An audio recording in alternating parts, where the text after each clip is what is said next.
Good evening. Today's topic is numerical method in biofluid mechanics.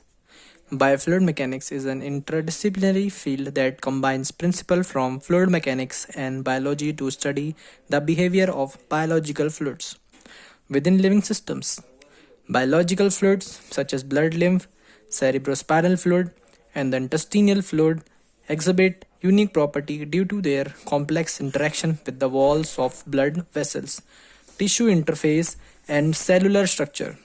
Numerical methods are essential in solving the governing equation of fluid motion in such complex biological environments as they enable the modeling and stimulation of biofluid behavior under the different physiological conditions. Governing equations in biofluid mechanics. The fundamental governing equation in biofluid mechanics are derived from the principle of fluid dynamics. These are primarily the Navier-Stokes equation, continuity equation that expresses mass conservation, that is delta into U is equal to 0. Navier-Stokes equation that governs the momentum of a fluid. D, the derivative d by u upon d by t plus u into delta by u is equal to 1 by rho by delta rho plus v delta square u plus force, where u is the velocity field, p rho is the pressure, p is the pressure, rho is the density, v is kinematic viscosity, and F represent the essential external forces such as gravity. Numerical methods in biofluid mechanics. Finite difference method FDM. The finite difference method involves discreting the computational domain into a grid and approximating derivative within finite differences. This method is popular due to its simplicity and straightforward implementations. In FDM, the partial derivatives in the Navier-Stokes equation are approximates using a differences formula. For example, for one-dimensional heat equation, delta T by delta T is equal to alpha delta square T by delta x square.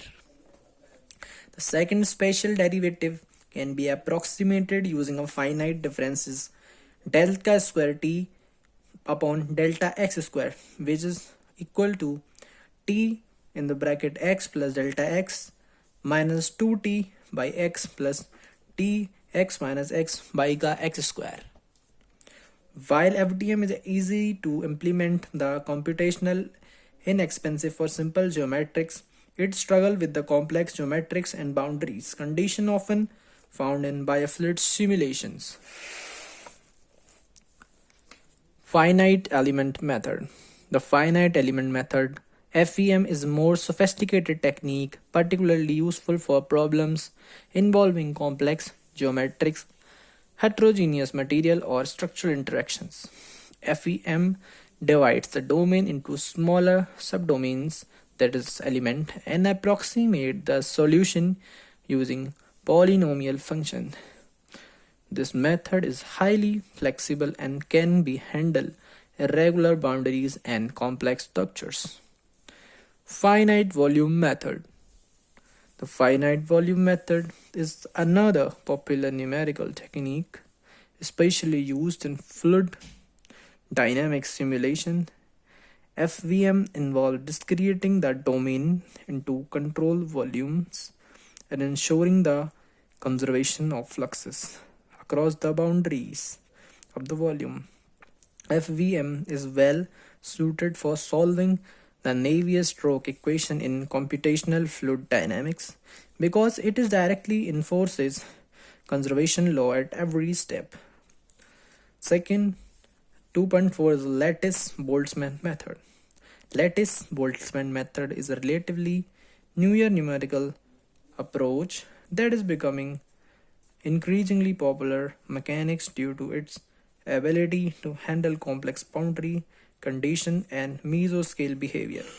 Instead of solving the Navier-Stokes equation directly, Lattice-Boltzmann method model the fluid behavior using a lattice of discrete velocity.